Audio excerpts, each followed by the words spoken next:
Thanks for clicking on this video. Before we get into the video, make sure you guys like, subscribe if you're new. I mean, come on, what are you doing if you're not subbed to me? I have Fire Transformers art content. My Instagram, TikTok, and Twitter are all linked down below. And, yeah, let's get straight to it. Okay, so another update video for some listings. The listings just keep coming from JT Prime on TFW. So let's get straight into it. I have a few things I want to talk about in this video. So first up, Studio Series Rise of the Beasts listings for 2023. We have Voyager class Cheetor and Voyager Apollo, which is a code name for a character we don't know about yet. Some people are assuming that it's going to be Battletrap, the third member of the Terracons that we've seen on set with Nightbird and Scourge, which is the orange and black tow truck. But obviously, again, we don't know for sure. It could be a character that we still don't know that's in the movie. It could be a lot of things. I'll just put it that way. But a Voyager class Cheetor is very interesting because Cheetor is usually a deluxe, with Kingdom, the original Beast Wars figures, the Universe figure. He's always been a deluxe. So it's interesting, what is going to drive him to be a Voyager class? Is it going to be his size, the way he scales with other characters in the movie? Probably. Or will he come with extra accessories to boost him up to that $33.99 price point?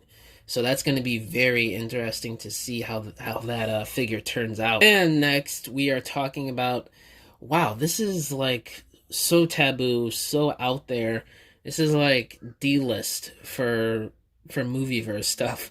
We got a core class Laserbeak, that scene where he was disguised as a pink bumblebee to kill that one NASA family. And we're getting that in action figure form finally for mass retail release. We did have that figure in 2017 for the Takara exclusive at WinterCon or whatever that Comic-Con was called in Japan.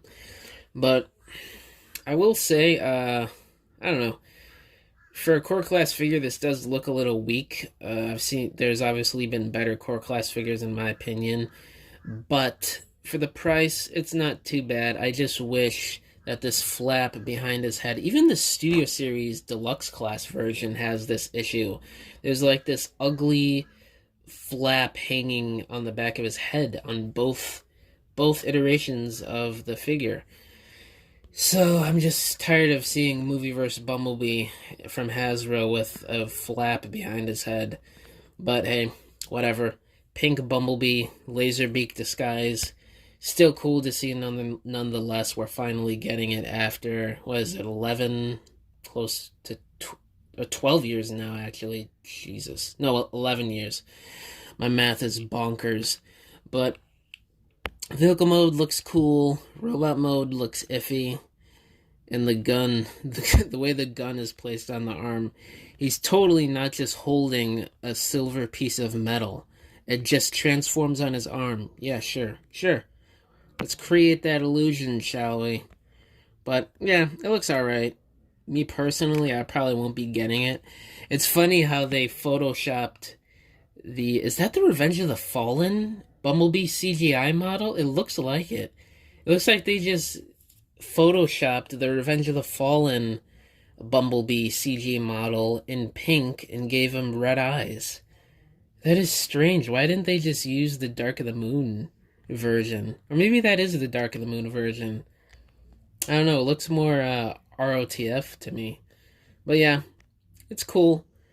I don't think this was listed or rumored at all. So this caught a lot of people by surprise, including me, because I first saw this on Instagram, and I was like, wait a minute, is this a custom or something? But nope, it's official. And lastly, this is probably the more interesting of the three that I'm talking about in this video.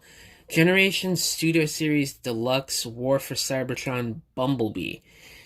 JT Prime speculates that it could be a High Moon version of Bumblebee, meaning it could be Bumblebee from the War for Cybertron / Fall of Cybertron video games. or it could be a re-release of the Netflix series Bumblebee that we got a couple years ago in 2020 as a Walmart exclusive. So, if it is the Netflix Bumblebee, that would be sort of, I don't know, lackluster. But what they could do is remold it a little bit so it's more accurate to his G1 cartoon appearance. Sort of like how they're giving us new molds for Ratchet and Ironhide for Studio Series 86 to better match that show slash movie model.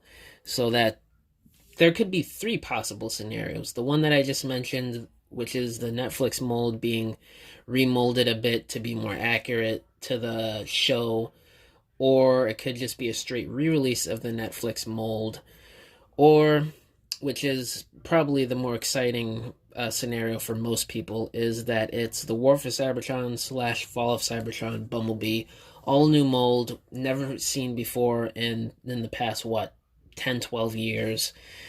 So, if it is the Fall of Cybertron game Bumblebee, I will probably be buying that on site because the old one is just too tall. It's a great figure, but it's just too tall for the other War for Cybertron, Fall of Cybertron figures that we got at the time.